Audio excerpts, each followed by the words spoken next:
Donald Trump 20 जनवरी सोमवार को America के सदर का ओहदा संभालेंगे और उनकी सदारत के आगाज के फौरन बाद मंगल 21 जनवरी को गैर कानूनी तारकीन वतन के खिलाफ मुल्कगीर डेपुटेशन ऑपरेशन शुरू होने का इम्कान है।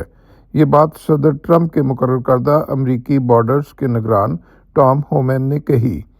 अमरीकी मीडिया की रिपोर्ट्स के मुताबिक ये ऑपरेशन यूएस इमिग्रेशन हुक्काम की जानब से शिकागो में किया जाएगा।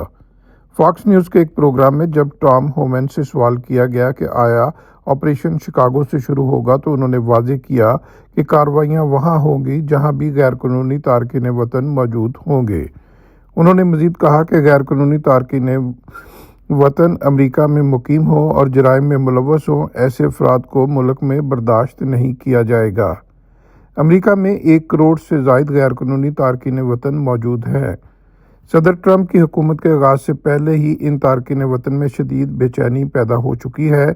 इन इकदामात को सदर ट्रंप के सख्त गिर इमिग्रेशन एजेंडे का हिस्सा समझा जा रहा है, जिसका उन्होंने अपनी इंतखाबी मुहिम के दौरान बार बार जिक्र किया था। तारकीन वतन और उनकी हमायत करने वाली तंजीमों ने इन इकदामात पर तशवीश का इजहार किया है और मुमकिना कानूनी चैलेंजेस की तैयारियां भी शुरू कर दी हैं। ताहम टॉम होमैन का कहना है कि हुकूमत की तरजीह उन अफराद पर होगी जो गैर कानूनी तौर पर अमरीका में मौजूद हैं और जिनका ताल्लुक मुजरमाना सरगर्मियों से है। अमरीका में मुकीम इमिग्रेंट कम्युनिटीज़ बिलखुसूस गैर कानूनी इमिग्रेंट्स में सदर ट्रंप के दौर के आगाज़ पर और बिलखुसूस डेपुटेशन के हवाले से उनकी पॉलिसियों पर शुरू होने वाले अमल दरामद के हवाले से बड़ी बेचैनी की लहर शुरू हो गई है। मोहसिन जहीर, न्यूयॉर्क।